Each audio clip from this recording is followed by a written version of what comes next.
صحیح مسلم میں حدیث ہے، آپ صلی اللہ علیہ وآلہ وسلم نے فرمایا کہ برباد ہو جائے وہ شخص جس کو ماں باپ دونوں یا دونوں میں سے کوئی ایک بڑھاپے کی حالت میں ملے اور ان کی خدمت کر کے جنت نہ کما سکے۔ یہ صحیح مسلم میں ہے۔ مسلم میں تو اتنی ہی ہے، لیکن ترمذی کے اندر اور مستدرک للحاکم میں وہ بڑی ڈیٹیل حدیث ہے کہ آپ صلی اللہ علیہ وآلہ وسلم 3 سیڑھیاں چڑھے، پہلی سیڑھی پہ فرمایا آمین، پھر دوسری پہ آمین، پھر تیسری پہ آمین۔ پوچھا گیا تو آپ فرمایا کہ جبرائیل علیہ السلام آئے تھے، انہوں نے کہا کہ آپ اللہ کے رسول صلی اللہ علیہ وآلہ وسلم میری دعا پہ آمین کہیں کہ برباد ہو جائے وہ شخص جس کے سامنے آپ کا ذکر ہو اور وہ آپ پر درود شریف نہ پڑھے، اللہم صلی علی محمد وعلی آل محمد۔ تو میں نے کہا آمین۔ پھر انہوں نے کہا کہ برباد ہو جائے وہ شخص کہ جس کو ماں باپ یا دونوں یا دونوں میں سے ایک کو بڑھاپے کی حالت ملے، ان کی خدمت کر کے وہ جنت تک کما سکے، میں نے کہا آمین۔ اور تیسرا، برباد ہو جائے وہ شخص جس کو رمضان کا مہینہ ملے اور وہ اپنی مغفرت نہ کروا سکے، آپ نے فرمایا آمین۔ کہ اگر وہ پہنچ ہی جائیں تمہارے سامنے دونوں یا دونوں میں سے ایک بڑھاپے کی حالت میں، فلا تقل لہما اف، ان کو اف تک بھی مت کہنا۔ اف کی ٹرانسلیشن پنجابی میں ہو سکتی ہے آپ کہہ رہے ہیں کہ جی تسی یہ کہو چپ کر کے بیٹھے رہو، تو نہیں پتا یہ تے اللہ دے بندے ہو، یہ تے گال ہے اللہ دے نزدیک، تو اتنی بڑی یہ چیز ہے۔ اللہ تو کہہ رہا ہے کجربی سے یہ بھی نہیں کہنا ہوں، یعنی وہ بات کر رہے ہیں اور آپ ان کو صرف اتنا رسپانس کرتے ہیں بس ایویں لگا میں نے، یہ بھی نہیں جملہ بھی نہیں بولتے، آپ کہتے ہیں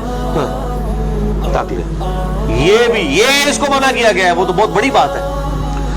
ان کو اف تک بھی مت کہنا، ولا تنہرہما، اور ان کو مت جھڑکنا، وقل لہما قولا کریما، اور بات بڑی نرمی سے ان کے ساتھ کرنا، وخفض لہما جناح الذل من الرحمہ، اور اپنے عاجزی کے ساتھ کندھے جھکا کے رکھنا ان کے سامنے، یعنی آپ نے ایسے ان کے سامنے رہنا ہے، جی ابا جی، جی امی جی، اس طرح اپنے عاجزی کے ساتھ کندھے جھکا کے رکھنا۔ وقل رب ارحمہما کما ربیانی صغیرا، اور ان کے لیے دعا کرنا ہے رب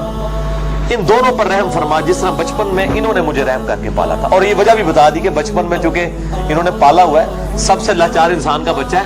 بلی کے بچے کو آپ اس ٹیبل پہ رکھ دیں نیچے نہیں گرے گا، اور انسان کا آپ سال کا بچہ بھی رکھ دینا، وہ اگر کروٹ لیتا ہے تو گر پڑے گا، اس کو نہیں عقل کہ میں نے نیچے گرنا ہے یا نہیں گرنا۔ اتنا لاچار ہے انسان، اسی لیے انسان کے ماں باپ کو اتنا حق دیا گیا، چاہے وہ مشرک ہی کیوں نہ ہو۔ دنیاوی معاملے میں ان کے ساتھ معروف طریقے سے چلنا ہے۔ یہ حضرت لقمان کی جو نصیحت ہے، میرا بھی وہ لیکچر بھی ریکارڈ ہوا ہے مسئلہ 176 میں نے بتایا ماں باپ کیوں ماں باپ کو یعنی ایک بچپنے کی طرف سورہ حج میں آتا ہے کہ اللہ تعالیٰ رذیل عمر تک لٹا دیتا ہے کہ کئی چیزیں جاننے کے بعد کچھ نہ جانے، بوڑھے اور بچے برابر ہوتے ہیں۔ میری بھی یعنی الحمدللہ دادی ماں کی عمر 90 سال ہو چکی ہے، میں یعنی آج سے 10 سال پہلے دیکھتا ہوں اور اب ان میں کافی فرق آیا، یعنی بالکل بچوں والی آتے ہیں، چھوٹی چھوٹی بات کو مائنڈ کرنا۔ تو میں اپنے ماں باپ کو بھی سمجھاتا رہتا ہوں، وہ ابھی بھی ان کے ساتھ اسی طرح مقابلہ کر رہے ہوتے ہیں ادب کے دائرے کے اندر۔ تو میں ان کا تو ان کے ساتھ مقابلہ بنتا ہی نہیں ہے۔ جیسے چھوٹا بچہ تو آپ کو 5 دفعہ پوچھے گا کہ بابا یہ کیا ہے، تو آپ بتائیں گے پیار سے، پھر اس کی بھی آگے سے وہ کیڑے نکالے گا۔ تو اب وہ کئی بار بھول جاتی ہیں، مجھ سے بار بار پوچھ رہی ہوتی ہیں، تو میرے سامنے یہ آیات ہوتی ہیں نا، تو میں وہ 10 دفعہ ایک بات اگر مجھ سے پوچھتی ہیں نا تو میں 10 بار جواب دیتا ہوں۔ میں یہ نہیں کہتا میں تو نکال بھی دسیا سی، کیونکہ ظاہر ہے کہ اس عمر میں پہنچ کے رذیل عمر میں یہی کچھ ہو جاتا ہے۔ تو انسان کو یعنی بالکل پازیٹیو رہنا چاہیے، ڈرتے رہنا چاہیے، کیونکہ توحید کے بعد قرآن حکیم میں کم از کم 4 جگہ اللہ تعالیٰ نے ماں باپ کے حق کا ذکر کیا، اور جنت اور دوزخ ڈیپینڈنٹ ہو گئی ہے، ٹھیک ہے جی، اس حوالے سے دیکھیں ماں باپ سے اگر ایسا ہو گیا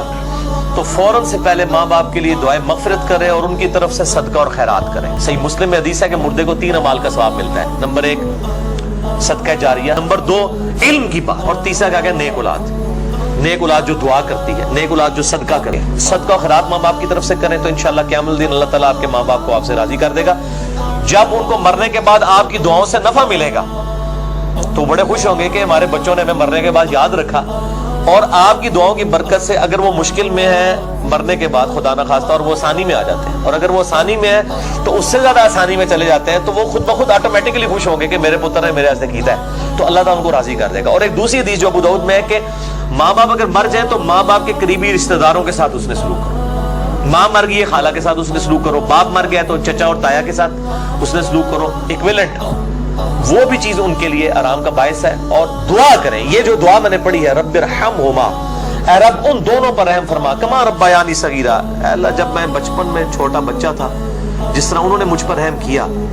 تو بھی ان پر رحم فرما. یہ آپ تشہد میں دعا لازم کریں, ہم تو مانگتے ہیں, چاہے ماں باپ زندہ ہیں مر چکے ہیں, دونوں صورتوں میں ماں باپ کے لیے دعا کرنی. ہم لوگ سمجھتے ہیں بندہ مر گیا ادھر سے دعا کرنی ہے, اور بھائی زندہ ہے جڑا یہ مر گیا ہے, دونوں صورتوں میں دعا تو کرنی. دعا کی ضرورت تو زندوں کو زیادہ ہے, اس لیے کہ مرنے والے تو چلے مر گیا, زندے بندہ جو ہے وہ اس کے پاس تو چانس ہے کہ وہ اللہ کی طرف لوٹ آئے اور وہ گمراہی کا راستہ چھوڑ کے اچھائی کا راستہ, اور اگر اچھائی کے راستے پہ تو استقامت اختیار کرے تو دعا کرنی چاہیے. اور یہ دعا ضرور کرنی چاہیے, اللہم اہدنا الصراط المستقیم صراط الذین انعمت علیہم غیر المغضوب علیہم ولا الضالین, آمین.